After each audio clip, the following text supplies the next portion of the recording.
Olá, tudo bom com vocês? Bem-vindos ao meu canal. Estamos aqui mais uma vez com mais um vídeo. Hoje vamos falar sobre laudos neuropsicológicos. Então, é um vídeo, como vocês podem ver, mais voltado para profissionais, mas se você tem interesse em entender um pouquinho melhor o que é o laudo neuropsicológico, seja bem-vindo. Inscreva aí no meu canal, tá? Para você poder acompanhar todos os vídeos, as postagens quando eu tiver. Dê uma curtida aqui, tá? Por favor, não custa nada.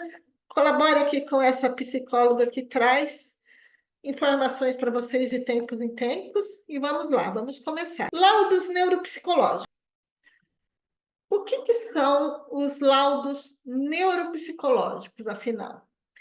É um documento onde você irá apresentar os resultados da avaliação neuropsicológica, né? Você realiza a avaliação e, ao final, você elabora esse documento e entrega para o seu paciente, numa sessão que a gente chama de sessão de devolutiva. Qual que é a importância do laudo? A importância do laudo neuropsicológico está muito atrelada à importância da avaliação neuropsicológica, que vem a ser a compreensão das funções cognitivas, emocionais e comportamentais do paciente. É um raio-x sobre o paciente, tá? É algo que vai descrever muito bem o perfil cognitivo do paciente e o momento em que ele se encontra, porque toda avaliação, ela leva em consideração o contexto de vida e o momento presente. Então, sim, podem ter alterações ao longo do tempo, né? Então, por isso que a gente sempre pede, em muitos casos, reavaliações, acompanhamentos, né? Porque os resultados podem vir diferentes, sim, ao longo do tempo. E para quem que é o laudo neuropsicológico?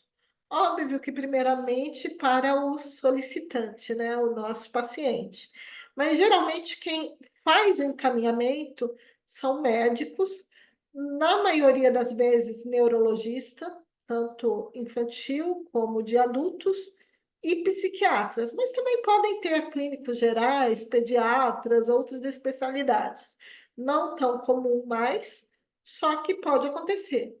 Escolas também encaminham bastante para poder fazer o acompanhamento do paciente na escola, saber como que vai fazer as adaptações, se tem um diagnóstico, etc.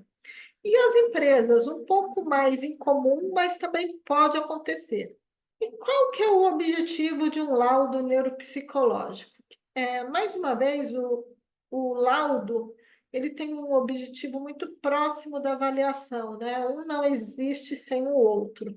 Então, o laudo, ele busca explicar as funções cognitivas, como memória, atenção, linguagem, habilidades motoras, funções executivas, identificar transtornos como TDAH, autismo, demências, depressão, ansiedade, transtornos de personalidade e, principalmente, orientar intervenções terapêuticas e estratégias de reabilitação.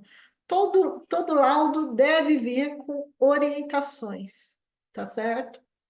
E qual que é a estrutura de um laudo neuropsicológico? Nós temos a parte introdutória, que temos dados do paciente, podem, você pode também colocar os seus dados nessa parte introdutória e o motivo da avaliação. Em seguida vem histórico clínico e pessoal.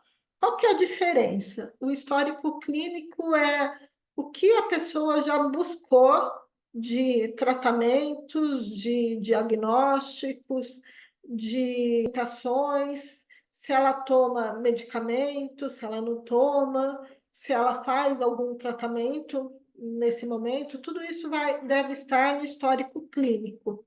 E o histórico pessoal, que é a famosa anamnese mesmo, né? Que a gente vai tentar traçar aquela linha do tempo que eu tanto falo, tanto nos vídeos daqui do YouTube, como também nos vídeos do meu canal do Instagram, tá? Entrevistas com heterorrelatos. Na avaliação neuropsicológica, obrigatoriamente a gente fala com outras pessoas. A gente não se limita nunca, em hipótese nenhuma, somente ao nosso paciente, né? Com crianças, a gente deve conversar com a escola. Se a criança faz outras terapias, devemos conversar com as outras pessoas que atendem. Se é adulto, a gente deve conversar com familiares, com amigos, enfim, colher o máximo de dados para entender o nosso paciente. Temos também a parte de descrição dos testes utilizados. A gente vai colocar quais são os instrumentos padronizados que a gente vai usar. Devemos nos atentar para a referência bibliográfica. Todos os testes devem ter a sua referência bibliográfica no laudo. Quais são as funções e o que avalia? A gente tem que ter uma breve explicação do que aquele teste faz, o que ele se propõe a fazer e analisar e avaliar. Tarefas ecológicas. O que são tarefas ecológicas? São outras tarefas, não necessariamente padronizadas. A gente tem algumas tarefas que são padronizadas, algumas tarefas que não são, mas que elas são mais próximas da realidade, né? E a gente vai ter dados qualitativos nessas tarefas. Lembrando que a gente também deve explicar o que a gente quer investigar com aquela tarefa, tá? Não é só colocar, por exemplo, ali, tarefa do hotel e só jogar esses dados. Não, tem que ter a referência, tem que dizer o que você pretende com aquilo, tudo bem explicadinho. Resultados. Tem a parte de resultados que a gente vai descrever os dados quantitativos e a gente vai explicá-los, né?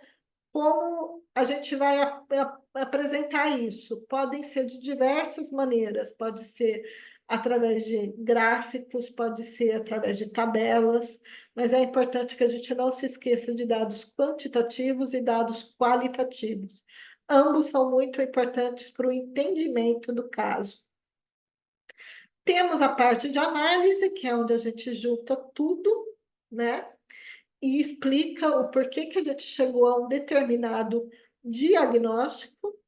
E no final, conclusão, que geralmente ela é mais curta do que a parte de análise, por exemplo, né? A conclusão não precisa ser uma repetição de tudo que já teve no laudo, ela pode ser mais diretiva.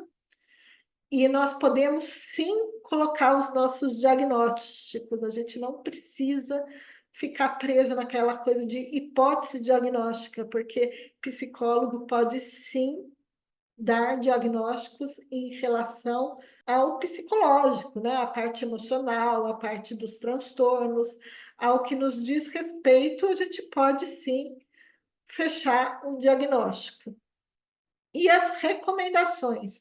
O que a gente vai fazer a partir disso, né?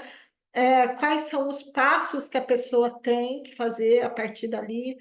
E cabe também a gente fazer uma psicoeducação na nossa devolutiva, explicar o que significa aquele diagnóstico, orientar mesmo, né? Porque não é porque é muito óbvio para você que vai ser muito óbvio para família do paciente, para o paciente mesmo, tá certo?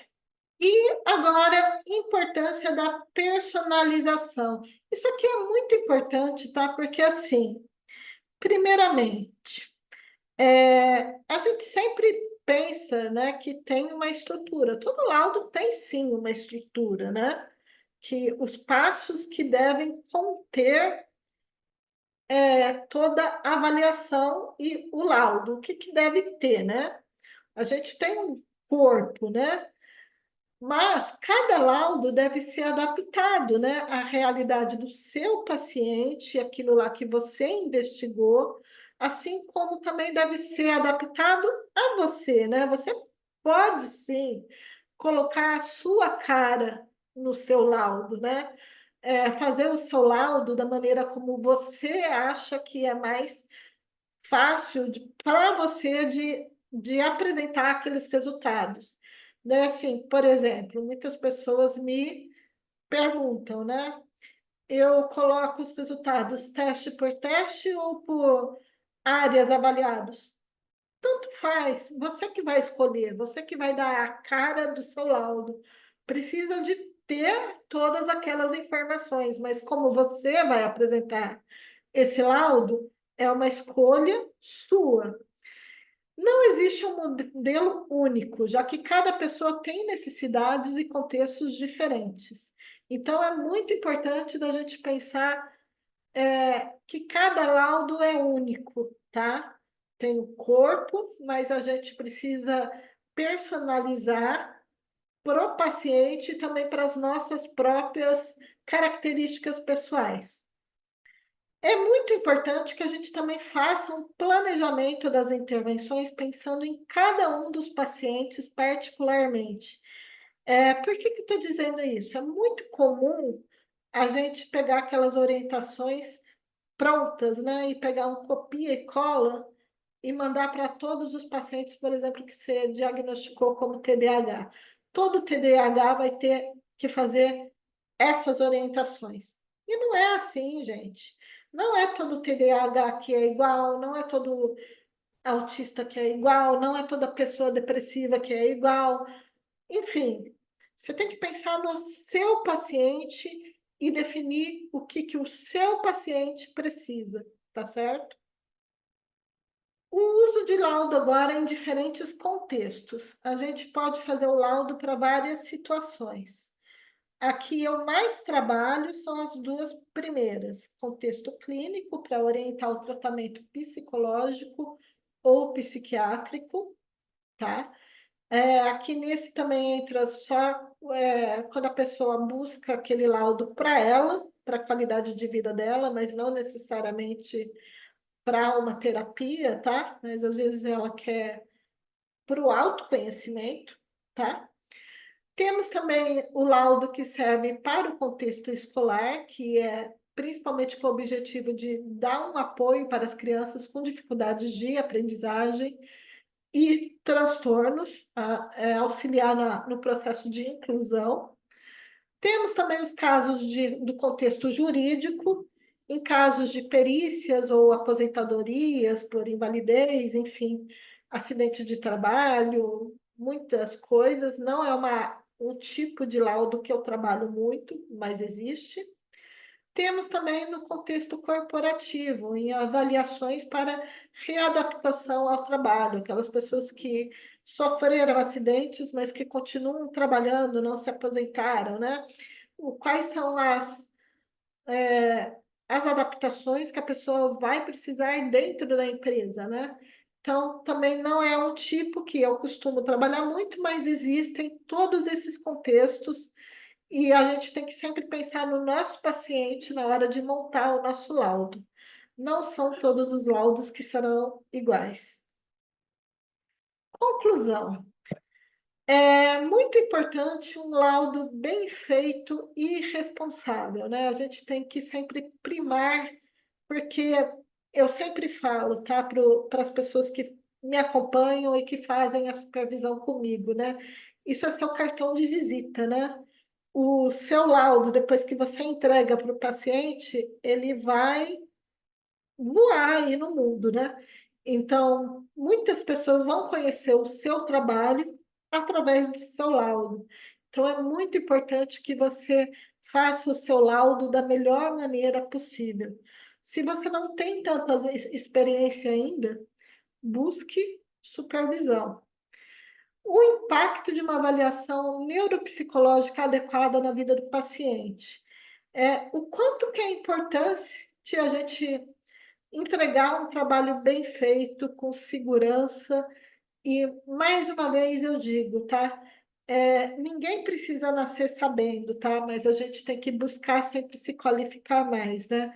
Por isso que existem muitos cursos, a gente deve sim buscar um aprimoramento constante, a gente deve buscar supervisão com profissionais que a gente confia, que podem nos orientar a melhorar o nosso raciocínio clínico, que é o que o bom profissional deve ter. E para você que está buscando uma avaliação, busque profissionais qualificados e que sigam as melhores práticas. Essa é a dica de ouro para você ter uma boa avaliação neuropsicológica e um laudo de excelência nas suas mãos. Muito obrigada, gente. Espero que vocês tenham gostado desse vídeo. Mais uma vez eu digo, se gostou, clica aí, curte meu vídeo e me acompanhe aqui no meu canal. E até o próximo vídeo.